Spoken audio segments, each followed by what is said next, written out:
मैंने दिल से कहा ढूंढ लाना खुशी, ना समझ लाया गम तो ये गम ही सही। ये गाना इरफान खान की एक मूवी का है और मेरा बहुत ही फेवरेट है, पर्सनल फेवरेट है। हमने नहीं सोचा था कि इरफान खान हमको इतनी जल्दी छोड़ के चले जाएंगे। दोस्तों, इनका देहांत हो चुका है।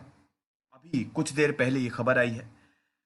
एंड मैं तो बिल्कुल शॉक में हूं कि ऐसा कैसे हो गया। 2018 में इन्होंने बताया था कि इनको ब्रेन ट्यूमर है, इनको कैंसर है, और तब से इनका इलाज चल रहा था। आपने ज्यादा इनको देखा नहीं होगा मीडिया में। एक बेहतरीन अदाकार है। इतनी जबरदस्त एक्टिंग दोस्तों शायद ही आपने देखी हो। पान सिंह तोमर में क्या एक्टिंग की है, हर कोई इनका फैन हो गया, नेशनल अवार्ड मिले। जहां पे बॉलीवुड में ये आरोप लगते रहते हैं कि नेपोटिज्म होता है, यहाँ पे फिल्म स्टार्स के ही बच्चों को मौका मिलता है, इरफान खान ने अपनी मेहनत के बल पे जगह बनाई। ये खुद बताते हैं कि मैं कोई देखने में बहुत अच्छा नहीं था, कोई हीरो लाइक मटेरियल तो था नहीं, बहुत स्ट्रगल किया है दोस्तों। इनकी लाइफ जो है ना, ये वॉरियर रहे हैं, बहुत ज्यादा इन्होंने झेला है, लेकिन अपने आइडियल से कभी समझौता नहीं किया। कैंसर से लेकिन जंग हार गई है, अनफॉर्चुनेटली कैंसर से जंग हार गए। पर जो इनका करियर रहा वो शानदार कमाल का करियर था। हम इस लेक्चर में इनकी बायोग्राफी देखेंगे। हमारा ट्रिब्यूट है, स्टडी आईक्यू का ट्रिब्यूट है इरफान खान को, जो इन्होंने एक गोल्डन करियर जो इन्होंने बनाया अपना, और इतनी बेहतरीन मूवीज दी, हमको हंसाया, हमको रुलाया। हमारी तरफ से इरफान खान को एक ट्रिब्यूट। इरफान खान की बात करें दोस्तों, तो इनका जन्म राजस्थान में हुआ था जनवरी 1967। 1967 को इनका जन्म हुआ और एक लोअर मिडिल क्लास में जन्मे थे ये। इनके पिताजी कोई बहुत अमीर नहीं थे। पिताजी का नाम था जागीर खान। टायर की दुकान थी उनकी।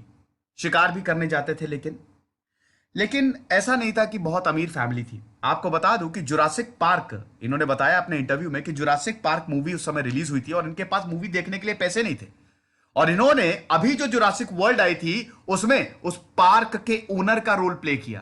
किस्मत देखिए जरा, एक समय पे उसी मूवी को देखने के पैसे नहीं थे, स्टीवन स्पीलबर्ग की बेहतरीन जुरासिक पार्क, और फिर जुरासिक वर्ल्ड में इन्होंने जुरासिक पार्क के ओनर का रोल प्ले किया। ऐसे किस्मत बदलती है। अब राजस्थान के जयपुर में जन्म हुआ। इनके पिताजी वैसे टोंक से आते हैं। 1967 में इनका जन्म हुआ। वॉरियर रहे हैं दोस्तों। कैसे?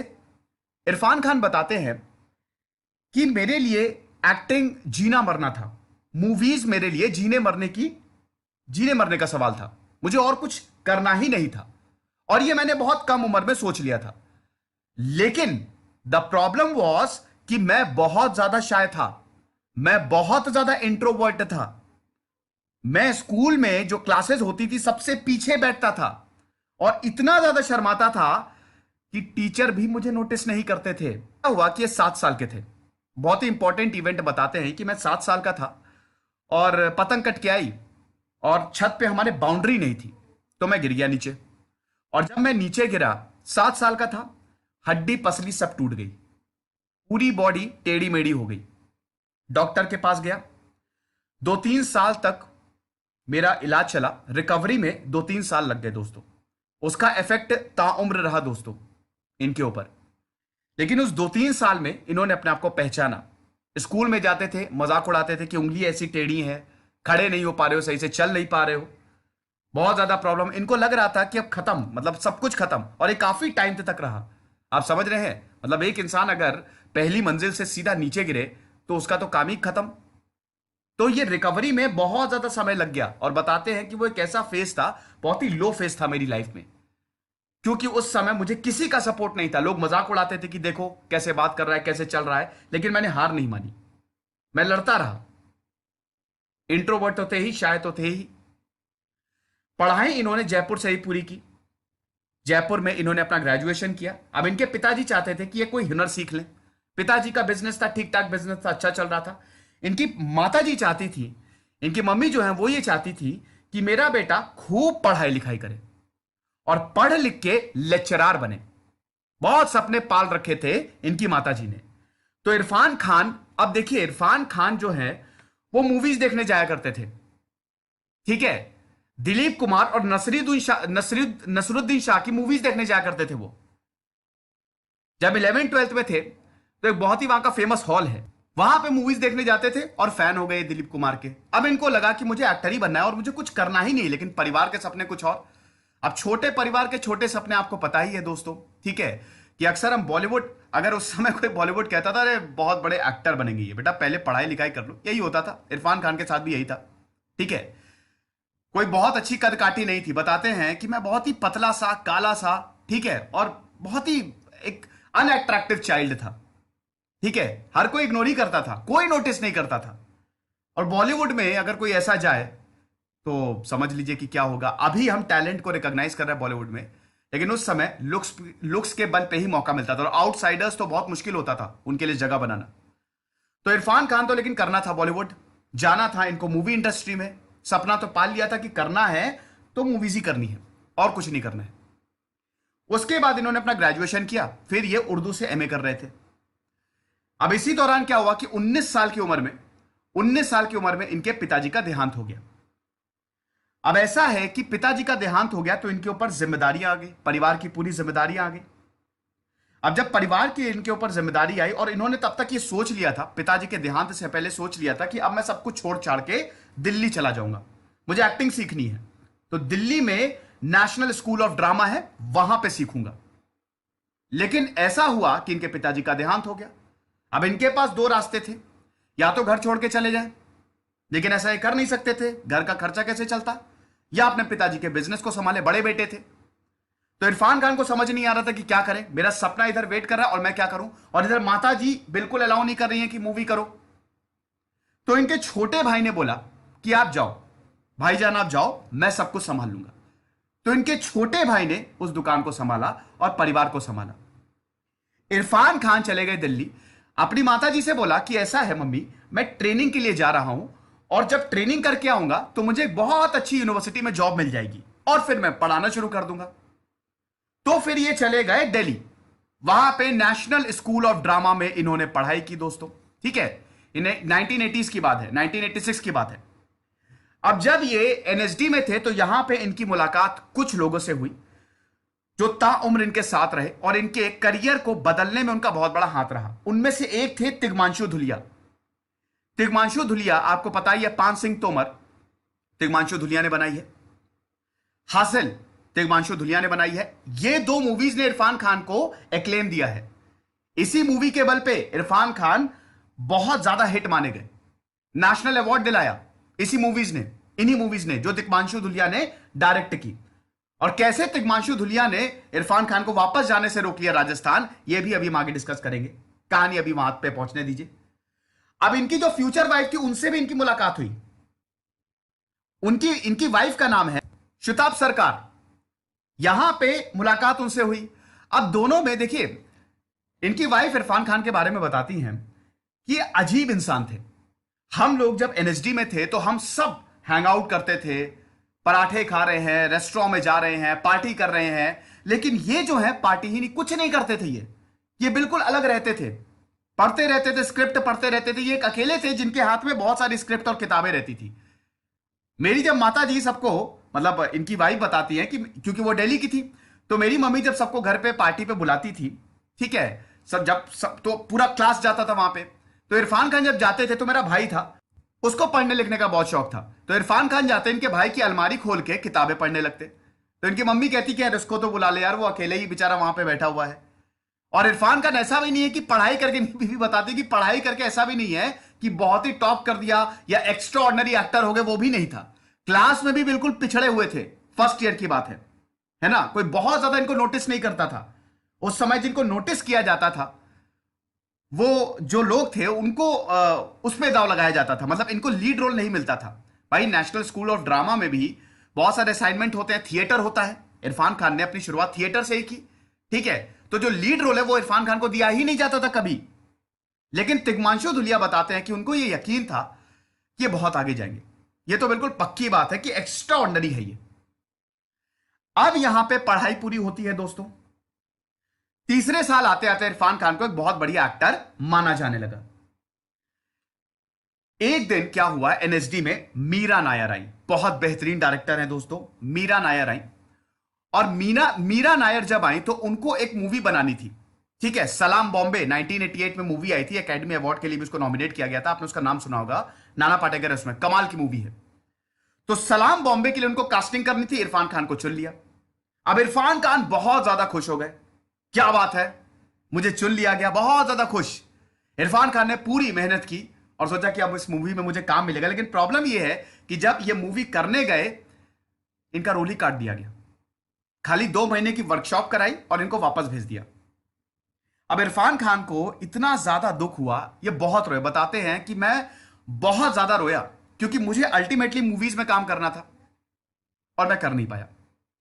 अपनी पढ़ाई पूरी की। गोविंद निहलानी, जो कि अगेन एक प्रोड्यूसर है, गोविंद निहलानी ने इनको स्पॉट किया और इनको मुंबई बुलाया कि तुम मुंबई आ जाओ, साथ में कुछ करते हैं। तो ये अपना बोरिया बिस्तर बांध के मुंबई चले गए। अब मुंबई में आए हैं ये। अब मुंबई में बताते हैं कि मैं बिल्कुल नया पेइंग गेस्ट पे, मतलब मैं एज अ पेइंग गेस्ट रहता था एक घर में, बिल्कुल नया, कुछ नहीं पता। और ये स्ट्रगलिंग पीरियड शुरू हुआ इनका। यहां से दोस्तों स्ट्रगलिंग पीरियड इनका शुरू होता है। क्या स्ट्रगल किया इन्होंने? रोज रोज जाते थे ऑडिशन के लिए, रिजेक्ट होके आ जाते थे। कई बार ऐसा होता था, बताते हैं इरफान खान की, कई बार ऐसा होता था कि डायरेक्टर हमको बुलाता था कि 12 बजे आ जाना, और जब हम 12 बजे पहुंचते थे तो डायरेक्टर को खुद ही ये नहीं याद रहता था कि तुमको 12 बजे मैंने बुलाया है। कई बार हम बोलते थे कि सर रोल चाहिए थोड़ा सा, तो डायरेक्टर डांट देता था, जाओ यार कल आना, बाद में आना, ऐसे करके टाल दिया जाता था। तो ये स्ट्रगलिंग पीरियड था, इरफान खान को रोल नहीं मिल रहा था। लेकिन फिर यहां पे इन्होंने सीरियल्स करने शुरू किए। मन नहीं था हालांकि, मजबूरी में, क्योंकि भाई पैसा तो चाहिए ना, मजबूरी में इन्होंने सीरियल्स करने शुरू किए, टेलीफिल्म्स करना शुरू किया, जो टेलीविजन पे आती थी। चाणक्य, चंद्रकांता, बनेगी अपनी बात, ये सब बहुत ही फेमस सीरियल्स है। लेकिन इरफान खान को इसमें मन नहीं लग रहा था, बिल्कुल मन नहीं लग रहा था। वो चाह रहे थे कि बस इसको छोड़ूं और निकलूं यहां से, क्योंकि मुझे जाना बॉलीवुड में ही है। लेकिन 2001 तक दोस्तों इरफान खान को, मतलब 10 साल का स्ट्रगल था। आप समझ रहे हैं, 1990 से लेकर ये टीवी सीरियल्स में तो आ रहे थे, थोड़े बहुत छोटे मोटे रोल्स इनको मिल रहे थे, ठीक है, मूवीज में छोटे मोटे रोल्स मिल जाते थे, लेकिन एक्चुअल ब्रेक इनको मिल ही नहीं रहा था जिससे इनको रिकॉग्निशन मिले। बहुत ज्यादा फ्रस्ट्रेशन होता है। ऊपर से इनकी कद काठी भी बहुत, ऐसा हीरो वाला तो इनका लुक था नहीं कभी। ये भी इरफान खान बताते हैं कि इसलिए मुझे और ज्यादा साइड लाइन कर दिया जाता था। डायरेक्टर्स ने फोन उठाना बंद कर दिया, मुझसे बात करना बंद कर दिया, मुझे बहुत ज्यादा गुस्सा आया। लेकिन टैलेंट बहुत ज्यादा था, हद से ज्यादा टैलेंट था। अब इनको 2001 में मूवी आई थी द वॉरियर। अब आपको पता है इन्होंने हॉलीवुड मूवीज में भी काम किया है, तो जो वॉरियर मूवी आई उसने बदल दिया। यहां पे बड़ी तारीफ हुई, 10 साल का स्ट्रगल, फिर जब इनको वॉरियर मिली तो इस मूवी में इनकी तारीफ हुई कि बहुत अच्छा रोल प्ले किया है। फिर दोस्तों तिग्मांशु धुलिया तो इनके दोस्त थे ही। तिग्मांशु धुलिया ने बोला कि चलो हम एक मूवी बनाते हैं, और उसके बाद मूवी बनाई हासिल। हासिल मूवी देखिए कि नहीं आपने? देखिएगा, बहुत ही बेहतरीन मूवी है। जिमी शेरगिल भी है और इसमें इरफान खान विलन का रोल प्ले कर रहे हैं, और इनको फिल्म फेयर अवार्ड मिला था। स्टूडेंट पॉलिटिक्स पे है, स्टूडेंट पॉलिटिक्स पे है बेसिकली। इरफान खान जो है वो एक और जिस लड़की को चाहते हैं वो जिमी शेरगिल के साथ हो जाती है, और इरफान खान बहुत बड़े पॉलिटिकल लीडर होते हैं। मैंने तो इनकी सारी मूवीज लगभग लगभग देखी है। हाँ, मकबूल नहीं देखी है दोस्तों मैंने, ठीक है, तो मकबूल का विश्लेषण मैं नहीं कर पाऊंगा, लेकिन उसके मकबूल के अलावा मैंने सारी मूवीज इनकी देखी है, और मकबूल मुझे देखनी है, बहुत ही बेहतरीन मूवी है मकबूल। तो हासिल कमाल की मूवी है। फिर किस तरीके से पूरी पॉलिटिक्स चलती है, और कैसे शादी होती है जिमी शेरगिल और उस लड़की की, और कैसे इरफान खान पूरी तरीके से रोकने की कोशिश करते हैं। क्या एक्टिंग है, क्या एक्टिंग है इरफान खान की, ऐसी एक्टिंग पहले नहीं देखी गई थी। तो इनको फिल्म फेयर अवार्ड मिला बेस्ट विलन के लिए, और यहां से इनका करियर अब ऊपर जाएगा। फिर उसके बाद मकबूल, जो कि मैकबेथ, विलियम शेक्सपियर की मैकबेथ पे बेस्ड है। लाइफ इन अ मेट्रो एक कमाल की मूवी दोस्तों, 2007 में जो आई, बहुत ही बेहतरीन। अनुराग बासु ने डायरेक्ट किया। अनुराग बासु बहुत बेहतरीन डायरेक्टर है, उन्होंने गैंगस्टर भी डायरेक्ट की है, बर्फी भी डायरेक्ट किया। लाइफ इन अ मेट्रो में यहाँ पे इरफान खान थे, और इरफान खान के जो ऑपोजिट थी वो थी कोंकणा सेन शर्मा, शाइनी आहूजा थे, इसमें शिल्पा शेट्टी थी, शर्मन जोशी, बहुत बेहतरीन। मैंने तो 2-3 बार देखी लाइफ इन अ मेट्रो, आप जरूर देखिएगा। एक और किस्सा मैं आपको बताना भूल गया दोस्तों, यहां पे तिग्मांशु धुलिया के साथ क्या किस्सा हुआ था। देखिए, जब ये 10 साल का पीरियड था ना, तो बहुत ज्यादा प्रॉब्लम थी। मतलब सीरियस करना नहीं चाह रहे थे, छोटे मोटे रोल मिल रहे थे मूवी में। तो फ्रस्ट्रेट होके, जब इंसान बहुत फ्रस्ट्रेट हो जाता है, तो इरफान खान ने बोला कि यार मैं वापस जा रहा हूं, मुझे नहीं रहना यहाँ पे, मैं वापस जा रहा हूं राजस्थान, अब मुझे नहीं काम करना।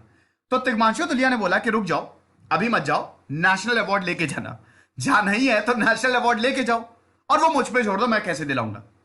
अब हासिल के लिए तो इनको नेशनल अवार्ड नहीं मिला, लेकिन फिर एक ऐसी मूवी आई जिसने इनका करियर बदल दिया पूरा का पूरा, और वो मूवी थी हम सबकी फेवरेट मेरी फेवरेट पान सिंह तोमर 2011 में।